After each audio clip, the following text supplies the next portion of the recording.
Mes chers amis, l'année qui s'achève nous a apporté à tous notre lot d'épreuves.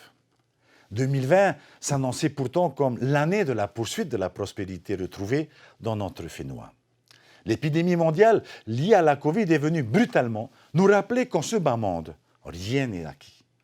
Puis, à la crise sanitaire s'est ajoutée une crise économique qui ont toutes deux déstabilisé le Fénois. Dans l'urgence, nous avons su faire face ensemble et collectivement. Le gouvernement a mobilisé tous les moyens disponibles pour accompagner les entreprises et surtout préserver les emplois, mais aussi pour renforcer nos structures de soins. Nous sommes intervenus pour accompagner les plus démunis d'entre nous. Nous n'avons laissé personne sur le bord de la route. L'État a toujours été à nos côtés pour exprimer la solidarité de la nation et je le remercie. Vous-même, dans votre immense majorité, vous êtes pliés avec discipline aux contraintes sanitaires et je vous en remercie. Je remercie aussi les églises et les maires qui sont des relais indispensables pour la protection des populations. Que de travail abattu, que d'énergie déployée par ceux-ci, je les remercie du fond du cœur. Hélas, parmi les plus fragiles d'entre nous, certains nous ont quittés et d'autres partiront sans doute. Nos pensées et nos prières les accompagnent. En votre nom à tous, je souhaite aussi remercier très profondément les personnels de l'hôpital, les personnels de l'Institut Malardé, les professionnels de santé plus généralement, qu'ils soient du public ou du privé. Ils ont été et ils sont encore admirables dans leur sacrifice personnel pour se dévouer entièrement aux malades. Que le Seigneur les bénisse.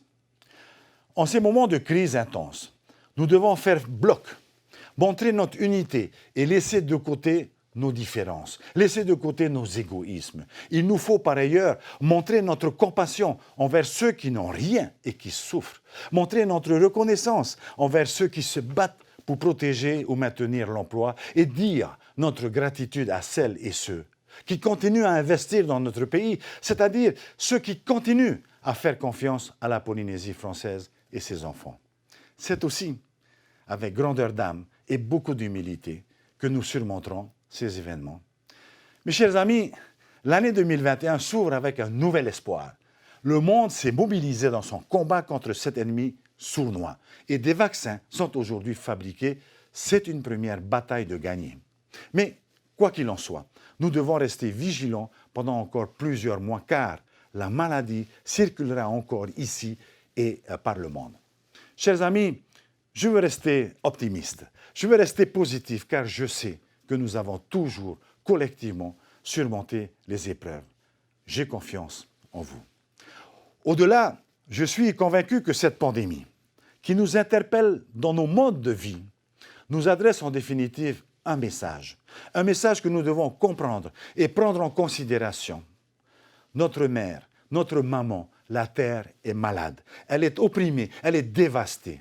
Et plus que jamais, nous devons donc engager sans plus tarder nos transitions environnementales, modifier nos façons d'être, de consommer pour nous rendre plus résilients, c'est vrai, mais aussi plus forts pour faire face aux défis qui nous attendent aujourd'hui et demain. Mes chers amis, je vous souhaite à toutes et à tous de bonnes fêtes de fin d'année, dans la paix et la joie de vos foyers. Que cette année 2021 porte nos espoirs collectifs d'une vie meilleure et sereine. Bonne année à tous.